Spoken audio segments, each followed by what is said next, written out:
What is up, my friends? Welcome to Showtop Games.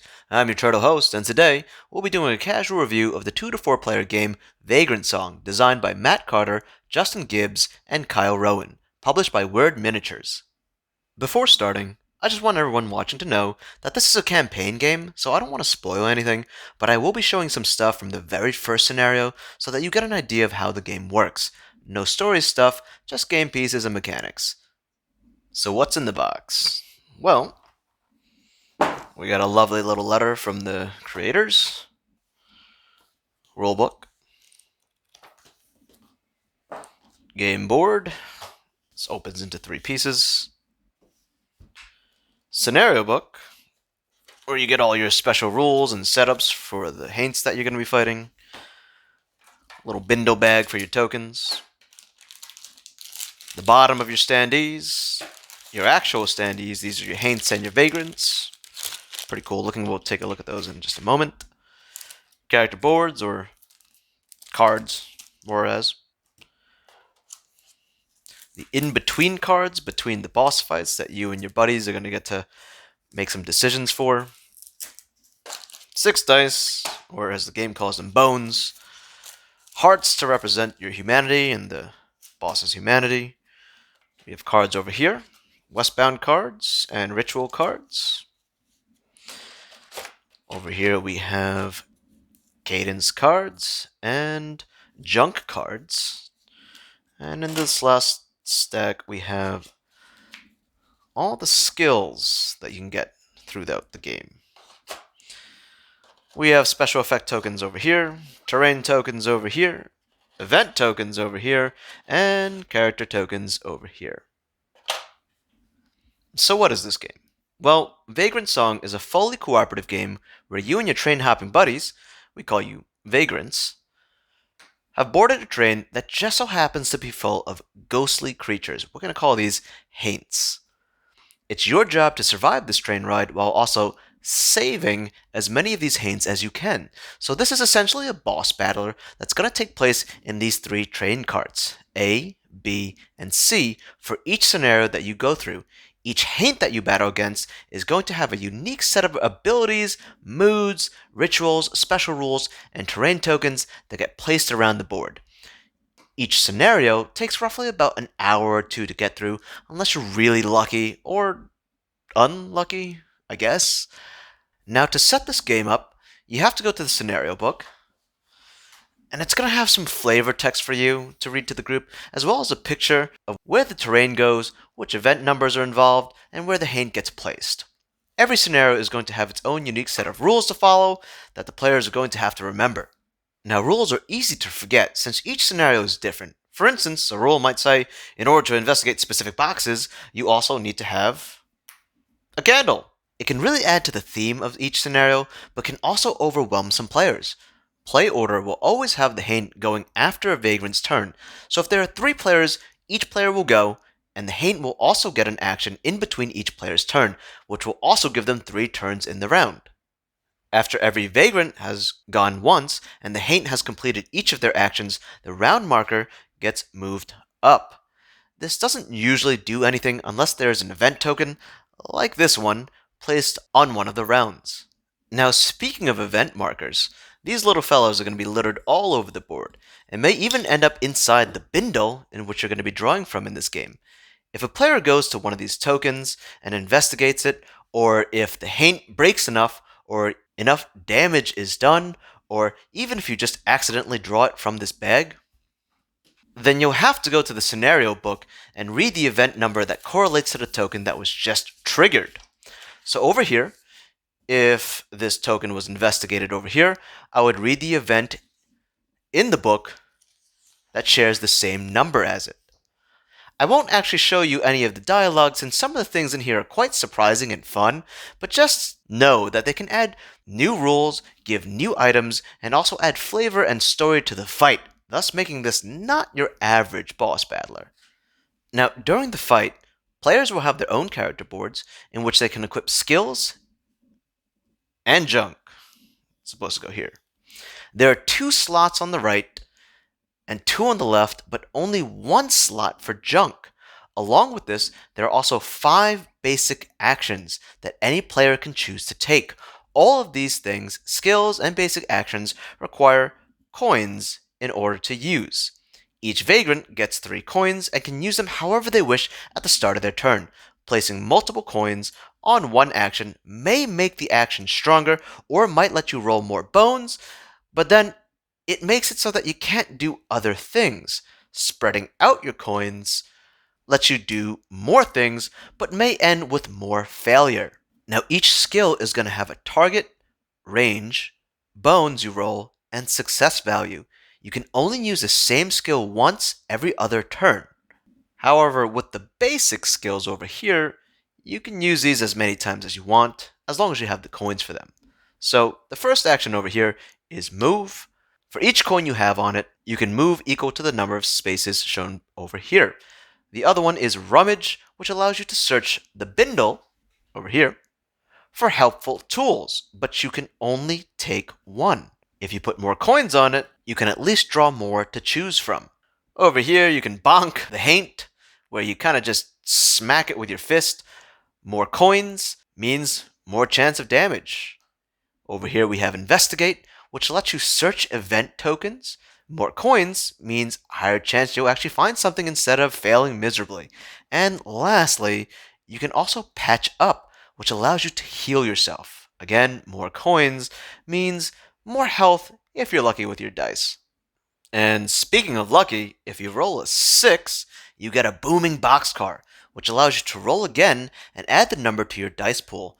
If you get a 6, you can repeat the process. Theoretically, you could take out an entire life bar of the boss in one go if you're that good at getting 6s. And speaking of boss health, the Haint actually gains humanity as you damage them. Remember, the goal is to save the Haints, not obliterate them into nothing. The more damage you crank out means the more humanity you are restoring to them. Health is tracked at the top of the board with this heart piece and can increase all the way up to the threshold, represented by this marker right here. Then when you hit that threshold, the boss's health goes back to 0, and you have to do it again. How many times depends on this break tracker. You have to keep going through their life bars until this tracker gets to 0. Only then is the Haint truly saved. Of course, there may be event tokens placed along the way to spice up the battle, which just adds to the cool factor of each fight. Heck, maybe if you break the Haint enough, this event, over here, might say that he gets new superpowers from his anger and ends up dishing out more damage. Who knows? I don't know. Alright, so the round tracker is on the left, the Haint humanity tracker is on the top, and the break meter is on the right. But on the bottom is something really interesting. This shows us all the different tools that you can pull from this bindle bag over here. So from this bindle, you can draw nails that let you deal direct damage to the Haint, candles, which allows you to distract the Haints and get them moving hopefully away from you, salt, which allows you to ignore Haint effects, a rabbit's foot, which pretty much acts as an extra coin for your actions, and an apple, which allows you to restore wounds. And speaking of wounds, when your Vagrant hits 0 humanity, you have to flip one of your skills over to the wound side, and then restore your health back to 10. Extra damage won't break you further than the 0. However, if all your skills are flipped, and all your junk is also flipped, the player becomes westbound. You won't get knocked out of the game, but you'll be all ghosty and you won't have access to your skills and stuff until you manage to get your humanity back. If everybody on your team goes westbound, well, bad things happen. Alright, so there's a ton of things that the Vagrants can do, but what about the Haints? What are these ghoulish ghouls doing on their turn? Well, if you look back at the scenario book, you'll see that their moves are based off the same tokens that you're drawing from the bindle. So for instance, if this token is drawn, according to the book, you'll have to do this action. Finding our way back home. Move toward the break side 3 steps. Luckily, no attack. And Haints will always follow this target order. Always. They'll always go for the special priority first, then the action specific thing that says on the card, candles if there are any on the board, the hurt vagrant, then the nearby vagrant, then the westbound vagrant, and last but not least, the most recent vagrant to take a turn. Now, Haints will also try to use the most of their movement to try to haunt you and your allies whenever possible.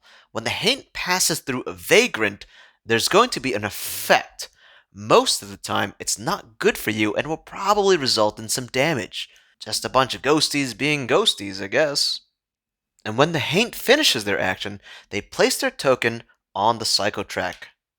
Tokens that you use from your rummaging also get added to the track, so you have to be careful. If any of these tokens get stacked to the point where they're equal to the number next to them, the Haint cycling event happens, which can be something as simple as a mood change to something like a really powerful attack. Cycling usually is bad for the vagrants. Oh yeah, and let's not forget about the rituals. Each Haint gets 3 rituals in the fight that can be completed by the players and may lead to some rewards, damage to the Haint, or other helpful game-changing effects. So for this ritual, it says, if the Vagrant moves from car A to C or C to A in a single turn, the ritual is complete. You get to flip this over and see what the rewards are. Now gameplay is going to continue back and forth between the Vagrants and the Haint until the victory conditions are met, usually involving saving of the Haint or until the players are defeated. So after which, you get to read some cool story text from the gamebook and make your way over to the camp phase. During the camp phase, players get to spend their coins, trade loot, and make horrible decisions together. This weird cat demon thingamabob here is going to try to give you some things to buy, usually 2 skills, 2 coins each, neither of which you'll know exactly what the effects are until you buy them, as well as 1 piece of junk from the junk deck. And before the next scenario, there's also something called looking at the in-between. Now, this is going to be a story event. Usually it's quite vague. And this is also going to be when the players make choices. This can be a group choice or an individual choice, and it's going to have some minor to major effects on your campaign. And remember, the camp phase is also when you can decide to call it quits, because some of these Haint fights can go on for a while. So what do I like about this game? Well, to start, I love the boss designs. I think some of these ghosty Haints are just really, really cool to look at. I also like how unique they are and the little flavor text that you get to read for each boss, as well as all the special rules and special effects that each boss has, and the fact that they can actually change moods throughout the fight. It adds to the variability and makes it so that each boss fight feels unique and different in their own way. Well, things could be going swimmingly in your fight, and then all of a sudden, something triggers the mood to change, and then the Haint starts hitting harder and faster, and you don't know what to do. Oh, and the events. I love these event tokens.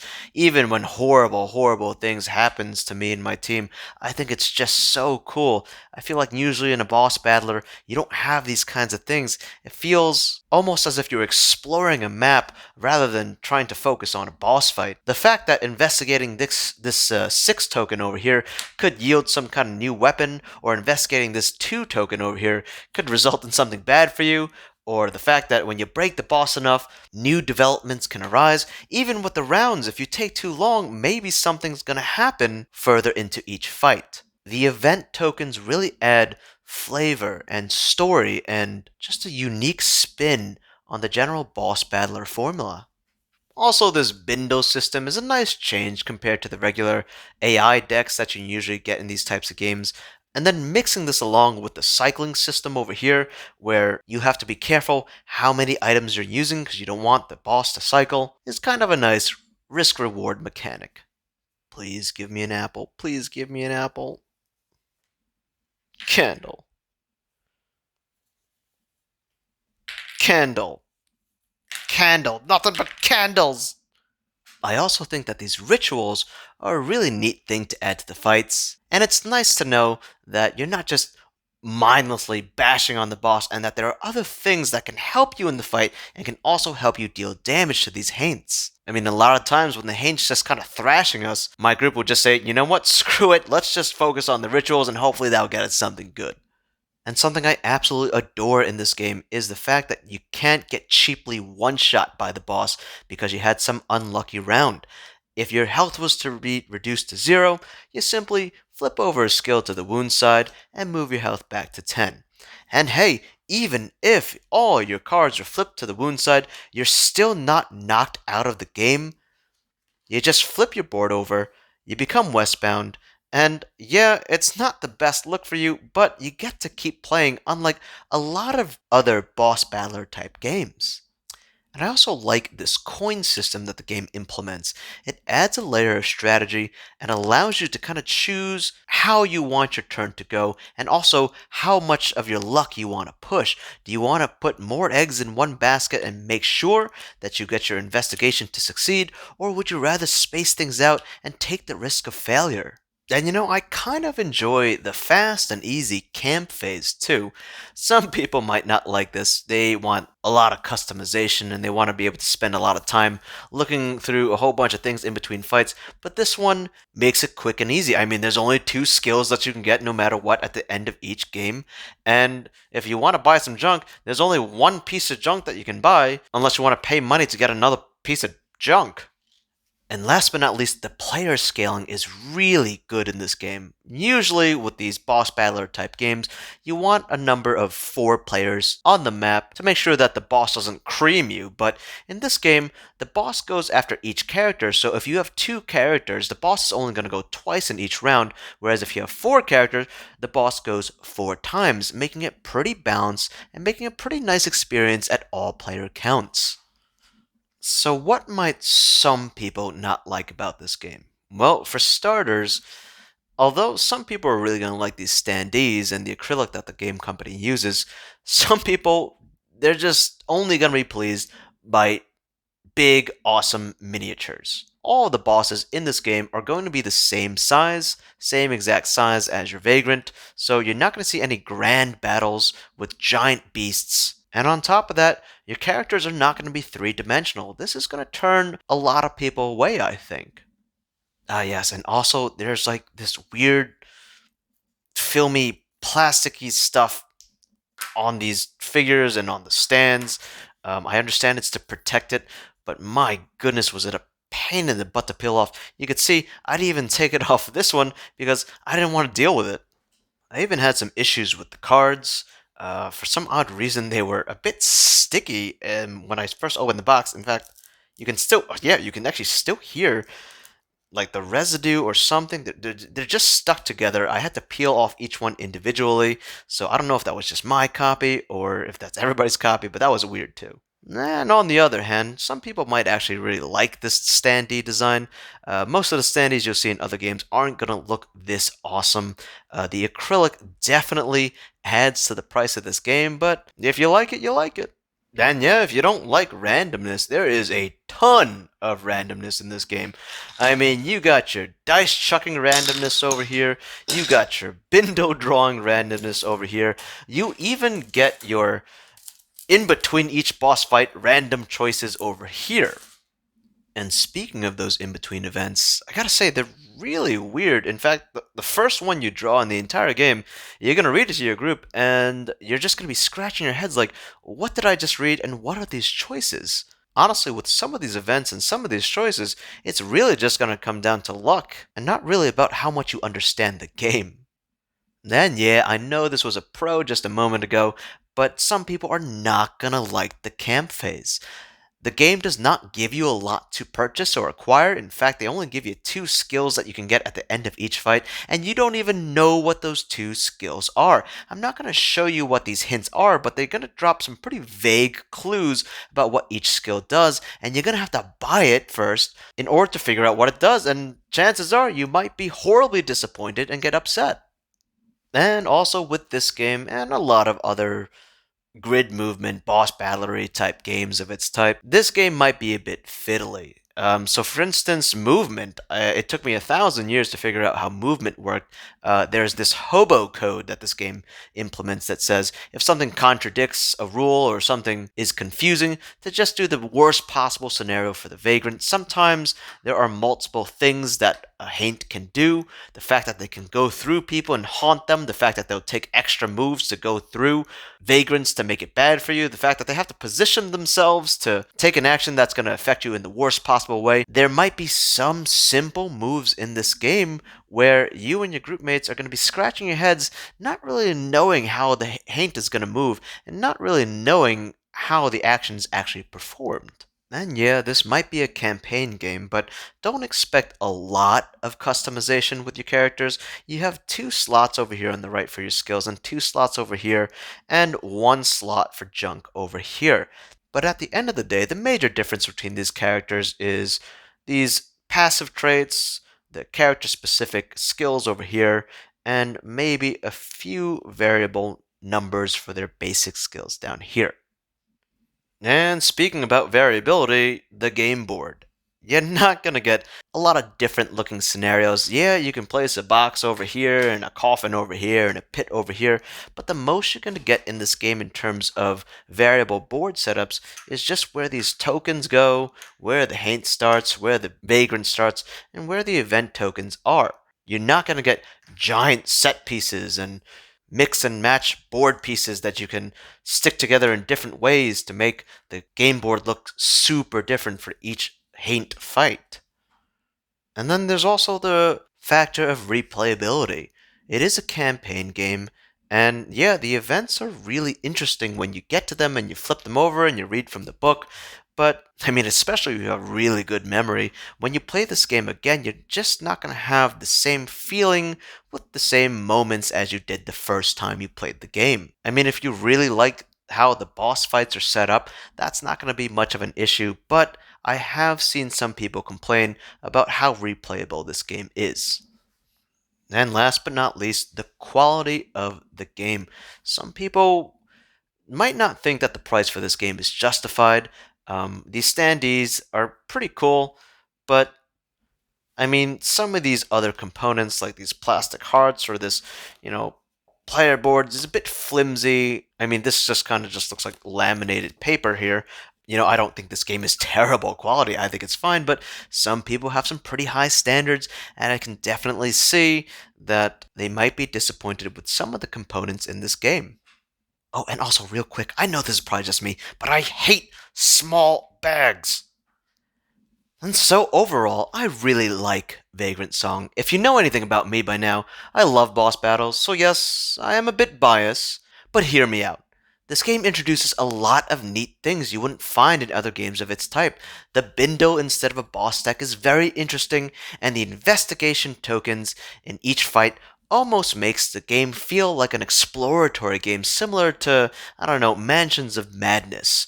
The artwork is also pretty interesting, and so are the acrylic standees. And even though the game is quite simple and luck-based, there is a certain amount of strategic depth to it that makes me want to come back for more.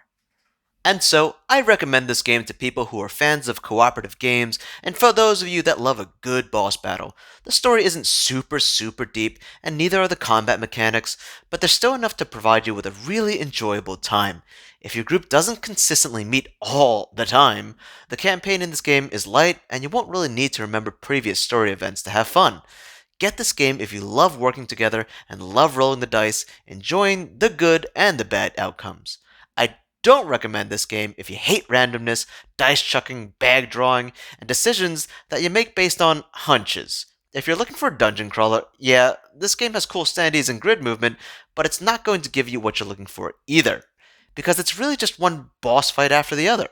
I would skip this if you're looking for super in-depth story with in-depth characters and heavy equipment customization. This game just doesn't really offer that. So, when everything's said and done, I give this game a gold shell. Hey, Bunny's here! I like this game. It's easy to start, rules are not complicated at all, and I was actually awake throughout the whole turtle rule explanation period.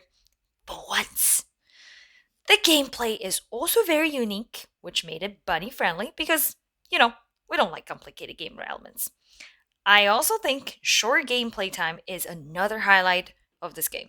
Plus, it's always a wonderful thing when the game could be balanced for two players. Do I wish for more stories and illustrations? Always. But overall, I enjoyed this game. I will give a good carrot. And as always, thank you for joining us today. If there's anything that you'd like to add, comment in the section below. Don't forget to smash that like button and subscribe. We'll see you next time.